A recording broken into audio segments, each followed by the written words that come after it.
को फाउंडर था इस कंपनी का, जो प्रोसेसर बनाती है। Moore's law related observation apply especially to the amount of memory that computer have for programs। वो कहता है ये जो हमारे पास लॉ है, ये लॉ बेसिकली रिलेट करता है या ऑब्जर्वेशन फराहम करता है हमें कंप्यूटर की मेमोरी के मुतलिक। कंप्यूटर की वो मेमोरी जो प्रोग्राम्स की इंस्टॉलेशन के दौरान यूज़ होती है। फिर वो लिखता है जी the amount of secondary storage. अब सेकेंडरी स्टोरेज क्या होती है? जिसमें डाटा परमानेंट बेस पे आप सेव करते हो, जैसा कि आपका हार्ड डिस्क है, यूएसबी फ्लैश ड्राइव हो गया। तो ये चीज़ें बेसिकली आपकी सेकेंडरी स्टोरेज होती हैं। ठीक है। वो बोल रहा है जी the amount of secondary storage such as disk storage they have to hold program and data over the long period of time, and their processor speed, the speed at which computer execute their programs, ठीक है, to do their work। Similar growth has occurred in the communication field, which costs have limited as enormous demand for the communication bandwidth। I think जैसा कि वो कहता है information carrying capacity has attract the intense competition। इसको मैं simple अल्फाज में आपको डिस्क्राइब कर देता हूँ। वो कहता है जी सबसे पहले क्या होता था कि हमारे पास कंप्यूटर था। कंप्यूटर में हमारे पास दो तरह की मेमोरीज होती थी, एक प्राइमरी मेमोरी और एक सेकेंडरी स्टोरेज। जब सेकेंडरी मेमोरी, प्राइमरी मेमोरी के अंदर आपकी रैंडम एक्सेस मेमोरी यानी कि रैम और रोम रीड ओनली मेमोरी आते थे। ठीक हो गया। उसके बाद जो सेकेंडरी स्टोरेज आई हमारे पास, सेकेंडरी स्टोरेज का काम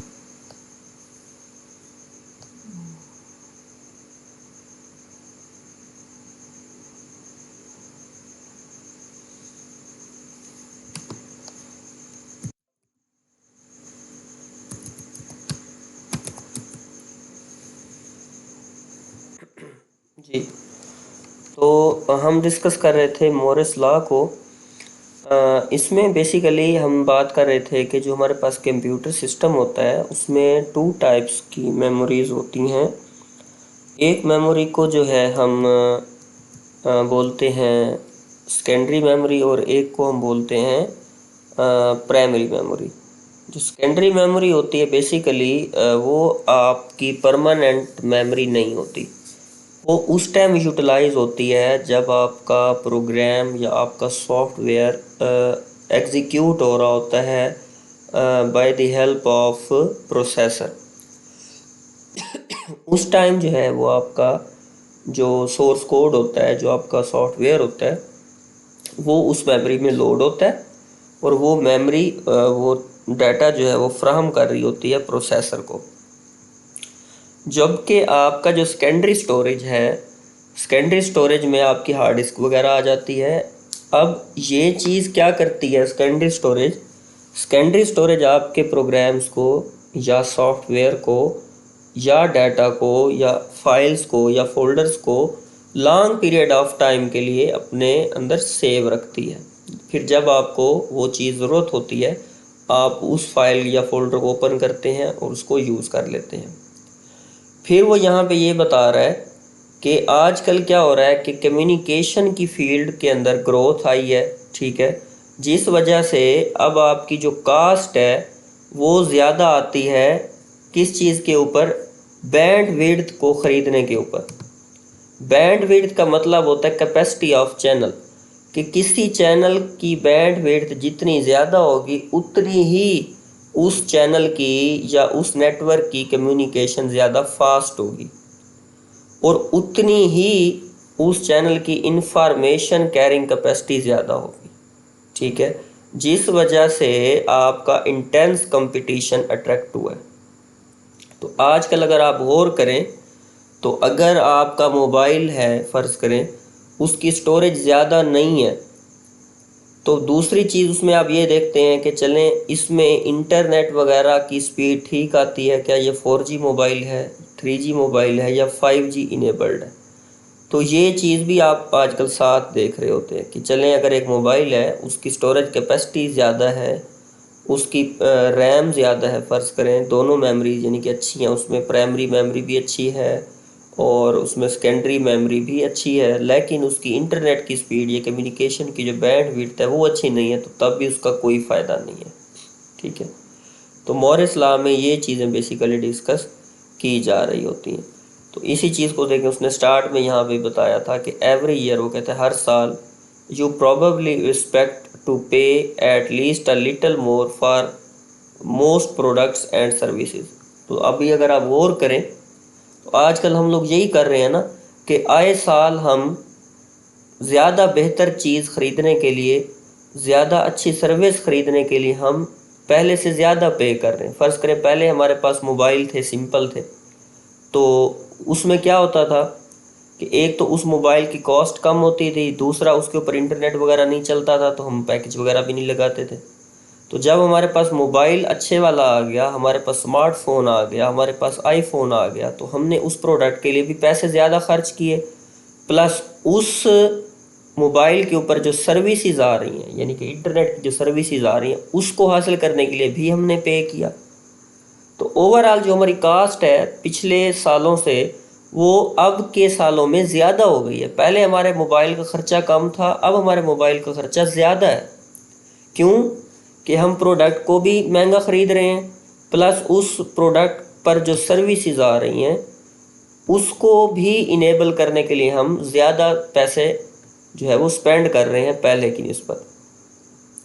फिर वो यहाँ पे कहता है, the opposite has been the case in the computer and communication field, specially with regard to the cost of hardware supporting these technologies for many decades. वो कहते हैं hardware cost have fallen rapidly. वो कहते हैं computer की अगर आप बात करें तो कंप्यूटर की दुनिया में जो है हार्डवेयर जो है वो सस्ता है, और सॉफ्टवेयर या जो आपकी कम्युनिकेशन टेक्नोलॉजी है वो महंगी है। तो आजकल अगर आप गौर करें, आपको अच्छे से अच्छा कंप्यूटर जो है वो 10-15 हज़ार रुपये का मिलता है, लेकिन उस कंप्यूटर पे जो आप सॉफ्टवेयर इंस्टॉल करते हैं या अपना कोई रेलिवेंट काम कर रहे होते हैं, तो वो सॉफ्टवेयर बेसिकली वर्थ रखता है, उस सॉफ्टवेयर की कीमत ज़्यादा है, प्लस उसके ऊपर जो आप इंटरनेट वगैरह यूज़ कर रहे हैं या जो आप दीगर काम कर रहे हैं सर्विसेज के, वो ज़्यादा कास्टली हैं, वो ज़्यादा इम्पोर्टेंट है। ठीक हो गया। तो ये आई थिंक आपको मॉरिस लॉ के अंदर ये जो कुछ फैक्ट्स आपके सामने आए हैं, तो ये आपको बेसिकली जो है वो समझ में आ गए होंगे। इसको मज़ीद आप रीड कर लीजिएगा। नेक्स्ट हमारे पास जो इसमें टॉपिक है, ये भी आई थिंक आप लोग इंट्रोडक्शन टू कंप्यूटिंग के कोर्स में पढ़ चुके हैं। टॉपिक का नाम है जी कंप्यूटर ऑर्गेनाइजेशन। ठीक है, कंप्यूटर ऑर्गेनाइजेशन का मतलब होता है कि कंप्यूटर को हमने कैसे ऑर्गेनाइज किया हुआ है। ठीक है जी, कंप्यूटर की ऑर्गेनाइजेशन हमने किस तरह से की हुई है। तो कंप्यूटर की ऑर्गेनाइजेशन में आपको याद होगा कि आपने कुछ चीज़ें पढ़ी थी, जिसमें सबसे पहले था इनपुट यूनिट, फिर आउटपुट यूनिट, और उसके बाद था मेमोरी यूनिट, और फिर हमारे पास था प्रोसेसिंग यूनिट, जिसके अंदर आपके पास ALU अरिथमेटिक लॉजिक यूनिट और CPU सेंट्रल प्रोसेसिंग आ जाता है, और फिर हमारे पास सेकेंडरी स्टोरेज यूनिट आ जाता है। तो ये हमारे कंप्यूटर के बुनियादी हिस्से हैं, बुनियादी पार्ट्स हैं। इसको हम कंप्यूटर ऑर्गेनाइजेशन भी कहते हैं। कंप्यूटर की तंजीम यानी कि उर्दू में कंप्यूटर किन बेसिक चीज़ों से पर बेस करता है या किन बेसिक चीज़ों से मिलकर बना है, इसको अब यूँ कह सकते हैं। ठीक है जी, ये मैं हाईलाइट भी कर रहा हूँ टॉपिक जी। तो उसके बाद यही चीज़ है, इसमें इनपुट यूनिट के अंदर आपने पढ़ा था कि वो तमाम चीज़ें जो कंप्यूटर को इनपुट देने के लिए हम यूज़ करते हैं वो इनपुट यूनिट का हिस्सा होती हैं, उनको हम इनपुट डिवाइसेस कहते हैं। और इनपुट डिवाइसेस के ज़रिए ही हम कंप्यूटर को कमांड वगैरह देते हैं या डाटा फ्राहम करते हैं for the purpose of processing. उसके बाद आउटपुट यूनिट के अंदर क्या था कि आउटपुट यूनिट कंप्यूटर का वो हिस्से, कंप्यूटर की वो चीज़ें जो हमें आउटपुट फ्राहम करती हैं, हमें मालूमात फ्राहम करती हैं आफ्टर द प्रोसेसिंग। और प्रोसेसिंग कंप्यूटर किसकी हेल्प से करता है? सॉफ्टवेयर की हेल्प से करता है। मेमोरी यूनिट के अंदर वही रैम रोम वगैरह आ जाएगी, इसके यूनिट्स आ जाएंगे। और अरिथमेटिक एंड लॉजिक यूनिट का भी आप लोगों को आइडिया है कि कंप्यूटर के प्रोसेसर को हमने दो हिस्सों में डिवाइड किया होता है। एक हमारा ALU होता है और एक हमारा होता है CU। ALU बेसिकली फर्दर दो हिस्सों में डिवाइड होता है, जिसको हम अरिथमेटिक यूनिट कहते हैं और फिर हम एक को कहते हैं लॉजिक यूनिट। Arithmetic unit